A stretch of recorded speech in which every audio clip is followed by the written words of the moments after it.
नमस्कार, आदाब, सत श्री अकाल, जय भीम, जोहार। मेरा नाम है नवीन कुमार।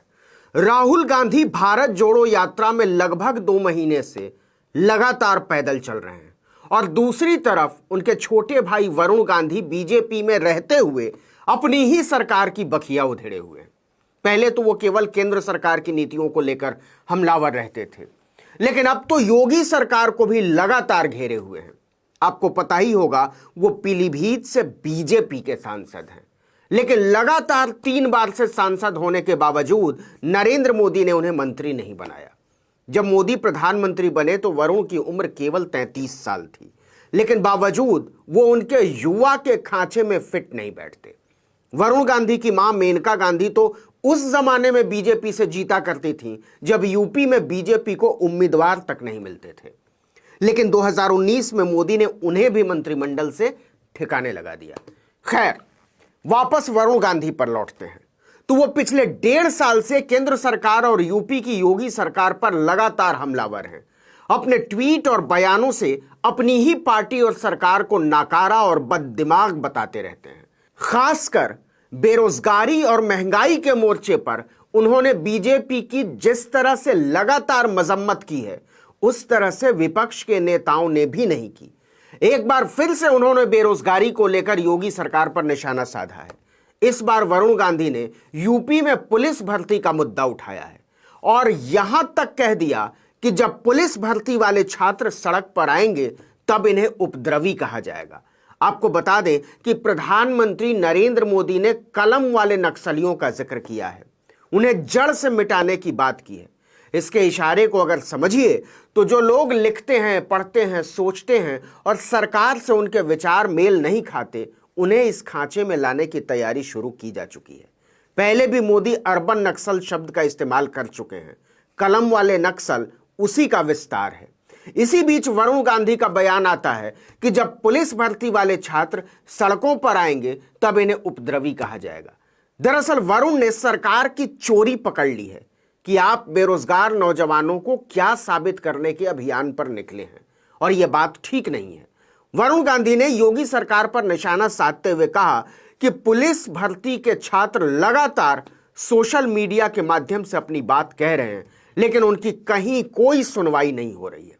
उन्होंने ट्वीट करते हुए लिखा, 4 साल से यूपी पुलिस की भर्ती का इंतजार कर रहे लाखों छात्र ओवरएज हो चुके हैं। न भर्ती मिली, न कोई उम्मीद। सोशल मीडिया पर वो लगातार अपनी आवाज उठा रहे हैं, पर सुनवाई नहीं है।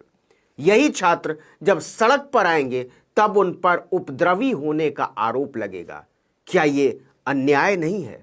दरअसल यूपी सरकार ने स्पोर्ट्स कोटे के तहत कुशल खिलाड़ियों के लिए कांस्टेबल के 534 पदों पर भर्ती निकाली है।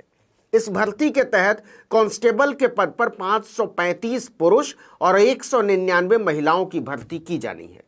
आवेदन की प्रक्रिया सरकार की आधिकारिक वेबसाइट पर 1 अक्टूबर से शुरू हो चुकी है। योग्य उम्मीदवार 31 अक्टूबर 2022 तक ऑनलाइन आवेदन कर सकते हैं, लेकिन ऐसे हजारों उम्मीदवार हैं जो साल भर पहले तो इस कोटे में फिट बैठते थे, लेकिन अब उनकी उम्र ज्यादा हो चुकी है। ऐसे छात्र छात्राएं, नौजवान उम्र में छूट देने की मांग कर रहे हैं। आपको बता दें कि इससे पहले 15 अक्टूबर को भी वरुण गांधी ने यूपी की योगी सरकार पर कस के निशाना साधा था। दरअसल यूपी में पीईटी की परीक्षा थी और लाखों परीक्षार्थी परीक्षा देने निकले थे बरसात में, लेकिन उन्हें परीक्षा केंद्र तक पहुंचने में भारी दिक्कतों की वजह से हजारों छात्रों की परीक्षा छूट गई थी।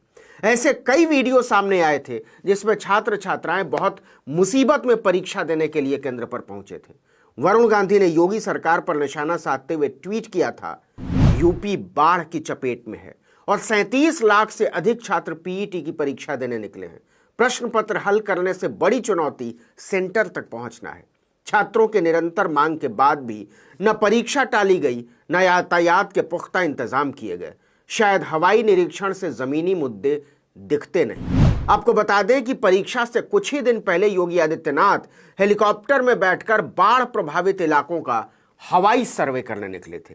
वरुण उसी पर तंज कस रहे थे। उस समय समाजवादी पार्टी, बीएसपी और कांग्रेस सबने योगी सरकार की बदइंतजामी पर जमकर नाराजगी जाहिर की थी। राहुल गांधी ने मुश्किल से परीक्षा केंद्रों पर पहुंचते छात्रों को लेकर भारत जोड़ो यात्रा के बीच से एक ट्वीट किया था। उन्होंने लिखा था, यूपी पीईटी फॉर्म 37 लाख, खाली पद गिनती के। इन युवाओं को सालाना 2 करोड़ रोजगार का झांसा दिया गया था, लेकिन इस तस्वीर में देश के शिक्षित बेरोजगार युवाओं की बेबसी दिख रही है। यह साफ है कि प्रधानमंत्री आंखें मूंद कर बैठे हैं और नौजवान ठोकरें खाने पर मजबूर हैं। वहीं यूपी कांग्रेस ने एक वीडियो साझा करते हुए लिखा था, पीटी परीक्षा में 37 लाख फॉर्म भरे गए, जिससे सरकार ने करोड़ों कमाए, मगर छात्रों के आने जाने के लिए परिवहन की कोई व्यवस्था नहीं की। मासूम बच्चे 300 से 400 किलोमीटर दूर सेंटर तक पहुंचने के लिए धक्के खा रहे हैं। धिक्कार है। इसके साथ ही लिखा कि महामानव की रैलियों के लिए तो सरकारी बसों का जमकर इस्तेमाल होता है, मगर बेरोजगार अभ्यर्थियों के लिए सरकार के पास कोई सुविधा नहीं होती। कांग्रेस की प्रतिक्रिया तो समझ में आती है, विपक्ष है, लेकिन वरुण गांधी तो खुद बीजेपी के सांसद हैं, लेकिन बेरोजगारी को लेकर वो इन दिनों बहुत ज्यादा मुखर हैं। उन्होंने सरकार में खाली पदों को भरने के लिए एक प्राइवेट मेंबर बिल भी पेश किया था।